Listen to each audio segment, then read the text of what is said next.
नमस्कार साथियों, मैं आपका साथी वीरेंद्र कुमार आपके अपने परिवार ज्ञानवाणी ट्यूटोरियल में आप सभी का स्वागत करता हूं। साथियों, आज मैं बताऊंगा आपको कि जेएनवी जो एडमिशन होता है उसमें एक छोटा सा इंटरव्यू होता है। उसको कहीं लिखा रिटन में नहीं होता है, लेकिन ओरली उसमें कुछ चीज़ें पूछी जाती हैं और कई बच्चे वहाँ पे गलत कर देते हैं। तो वहाँ पे गलती करने की वजह से बच्चों का एडमिशन जो है कि नहीं हो पाता है। तो आज मैं बताऊंगा कि जो जेएनवी का एडमिशन होता है उसमें एक छोटा सा इंटरव्यू में क्या क्या क्वेश्चन जो पूछे जाते हैं और क्या बच्चे गलती कर देते हैं, तो वहाँ से भी बच्चों का जो है सिलेक्शन नहीं हो पाता है।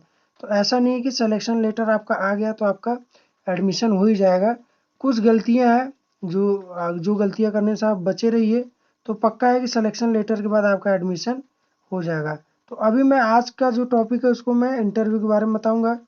इसके पहले मैंने बताया था आपको सर्टिफिकेट और बाकी जो एज लिमिट है उसके बारे में। अगर आपको कोई भी समस्या आ रही है तो आप कमेंट बॉक्स में पूछ सकते हैं।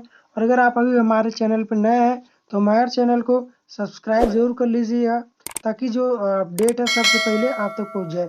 साथियों, आप लोग सब्सक्राइब नहीं करते हैं तो आपको अपडेट नहीं पहुंच पाती है, तो आपको चीज़ें जानकारी नहीं मिल पाती। सब्सक्राइब करने में साथियों आपको मेहनत नहीं लगता है, तो सब्सक्राइब कर लिया कीजिए। तो चलिए आज मैं बताऊंगा इंटरव्यू के बारे में, तो बिना देर करे हुए शुरू करते हैं। तो साथियों, अब मैं जानकारी देने वाला हूँ कि कौन कौन से मौखिक प्रश्न पूछे जाते हैं जिसको हम लोग एज इंटरव्यू बोलते हैं। उसमें आप लोग जो बच्चे होते हैं, छोटे बच्चे होते ही हैं, वो लोग धोखा खा जाते हैं, उनका जो है कि एडमिशन नहीं हो पाता है।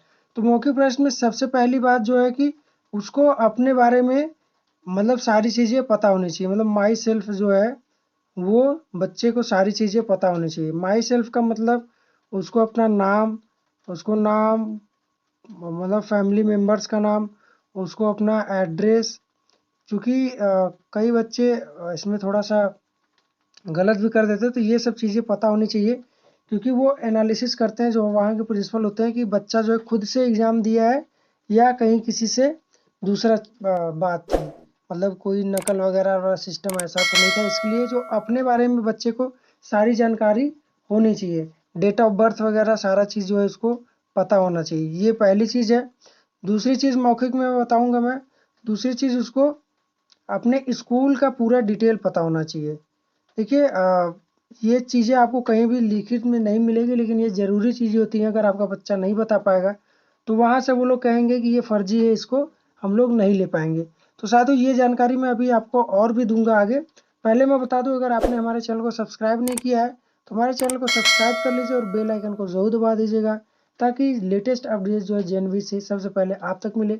अगर आपका कोई सवाल है तो उसको कमेंट बॉक्स में पूछ सकते हैं, वहाँ पे तुरंत आपको रिप्लाई दिया जाएगा। तो चलिए मैं बताता हूँ आगे स्कूल के बारे में। देखिए, सबसे पहले तो स्कूल का नेम जो है कि स्कूल का एड्रेस, और नेम, स्कूल का एड्रेस, वहाँ के जितने भी स्टाफ हैं, ये भी चीज़ें वहाँ पर पूछी जाती है। अभी तो कोविड की वजह से पिछले साल ऐसा कुछ नहीं हुआ था, सारी चीज़ें ऑनलाइन हुई थी।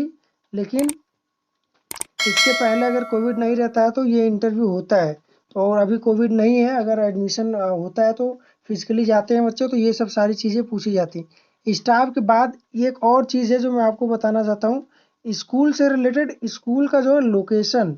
स्कूल का लोकेशन बच्चों को पता होना चाहिए, क्योंकि यहाँ पे थोड़ा सा ऐसा काम होता है कि दूसरा कोई स्कूल कर दिए, तो उसके हिसाब से स्कूल का लोकेशन जो है कि बच्चों का ज़रूर पता होना चाहिए। वहाँ पे प्रिंसिपल जो है वो, या जो भी इन्विजिलेटर होता है या जो एग्जामिनर होता है, वहाँ पे सारा डॉक्यूमेंट लेता है, वो स्कूल का लोकेशन के बारे में पूछता है। जैसे कहेगा स्कूल के पास में एक तालाब है, वो ऐसे ही बोलेगा। अगर वो सारी चीज़ों में अगर हाँ हाँ हाँ आप करते चले जाएंगे, तो इसका मतलब आपको स्कूल के बारे में, लोकेशन के बारे में नहीं पता है। तो वहाँ से आपको क्या कर देगा, रिजेक्ट कर देगा। वो आपको वहाँ से क्या कर देगा, रिजेक्ट। क्योंकि उनके पास भी होता है कि जो उचित बच्चे हैं, जो सही बच्चे हैं, उनका ही एडमिशन किया जाए। तो स्कूल का लोकेशन, स्टाफ, ये सारी चीज़ें के बारे में पता होना चाहिए। और अभी मैं आपको कुछ क्वेरीज जो थी उसके बारे में बताऊंगा। जैसे कि मान लीजिए बच्चे जो है अभी पूछ रहे थे कि गर्ल है तो क्या होगा, या एसटी एससी है तो एज का बाउंडेशन क्या है। देखिए, एससी हो या एसटी हो, आपका जो एज का बाउंडेशन है सारे के लिए, आपका एज वही है, 9 से लेकर 13 साल तक। तो आप डेट ऑफ बर्थ में अगर डाउट है तो पूछ सकते हैं। और गर्ल्स के लिए अलग से रिजर्वेशन नहीं होता, लेकिन ये है कि उसमें 1/3 मतलब 1/3 जो बच्चे हैं वो उसमें लड़कियां रहेंगी। अगर 50 सीट होता है तो उसमें से लगभग 17 सीट जो है कि उसमें लड़कियों का एडमिशन होना होता है।